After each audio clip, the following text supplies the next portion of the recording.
ইচ্ছার বিরুদ্ধে শারীরিক সম্পর্ক করায় স্বামীর গোপন অঙ্গ কেটে ফেলার অভিযোগ উঠেছে এক স্ত্রীর বিরুদ্ধে। ভুক্তভোগী স্বামী জহিরুল ইসলাম বর্তমানে ঢাকা মেডিকেল কলেজ হাসপাতালে চিকিৎসাধীন রয়েছেন।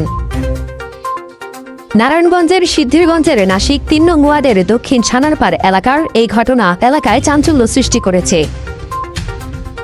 স্ত্রীর অভিযোগ, তার ইচ্ছার বিরুদ্ধে জহিরুল জোরপূর্বক শারীরিক সম্পর্ক স্থাপনের চেষ্টা করেছিল।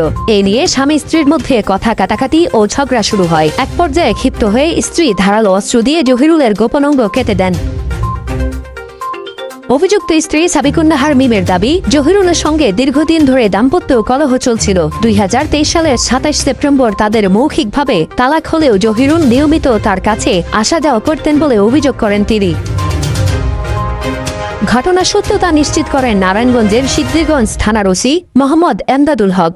এ ঘটনায় অভিযুক্তকে আটক করা হয়েছে এবং পরবর্তী আইনগত কার্যক্রম প্রক্রিয়াধীন রয়েছে বলে জানান তিনি। স্ত্রী কর্তৃক যে স্বামীর গোপন অঙ্গ যে কর্তন, এটার বিষয়টা একটু যদি ক্লিয়ার করতেন। আসলে ঘটনা কি?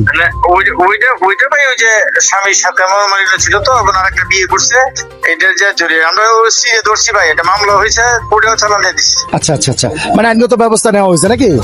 নেওয়া হয়েছে, জি হ্যাঁ, স্ত্রী অ্যারেস্ট আছে, স্ত্রী অ্যারেস্ট আছে। এখানে অন্য কোনো কারণ নেই তো? না না, পারিবারিক বাস, বুঝতে পারছি। একটা বিয়ে করছি তো, এটা এখানে জি জি।